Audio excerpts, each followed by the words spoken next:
Hi guys, ito mayroon akong i-share sa inyo. Itong bahay na to guys, pinagkukuhanan po nila yung wire. Yung wire o wire. Minsan pumasyal ako dito, nagulat na lang ako yung mga wire na yan. Wala nang laman yan, yung mga tubo na yan. Wala na siyang laman guys. Hanggang dito. At ngayon naman, tingnan ko na naman yung breaker niya guys, wala na rin. Grabe tindi talaga ng magnanakaw dito.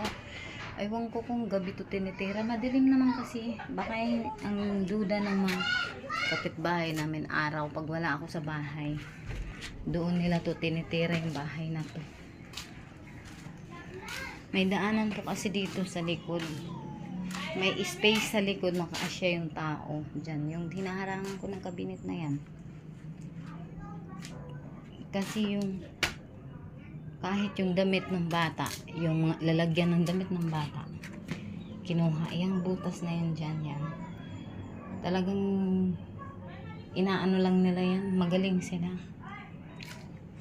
Duda ng mga kapitbahay namin iba dito. Araw to pinitira pag wala ako sa bahay. Yan. Sira na tong bahay na to. Yung kahoy, narutok na po talaga. Grabe pati yung wire. Araw-araw nakakaamoy ako ditong sinusunog na wire. Kaya akala ko wala lang, pagpasok ko dito dinadalaw ko to, nagugulat na lang ako, nakaganyan ng mga tubo na yan. Yan, wala nang laman yan. Yan, grabe sila, wala silang sinasanto dito. Hindi alam kailan pa kakarmahin yung mga yan.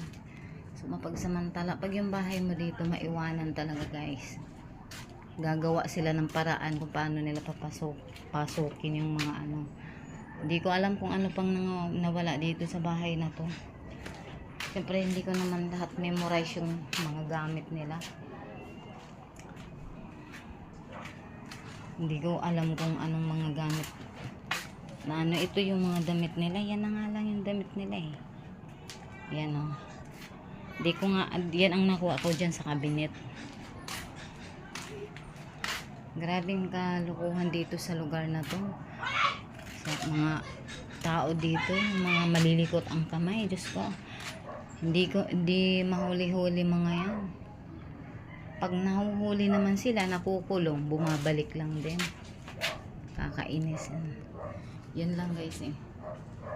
Ayan o yung yero, mahaba yan. Imposible mahuhulog sa likod yan. Hinila ko talaga yan. Ayan ang haba ng yero.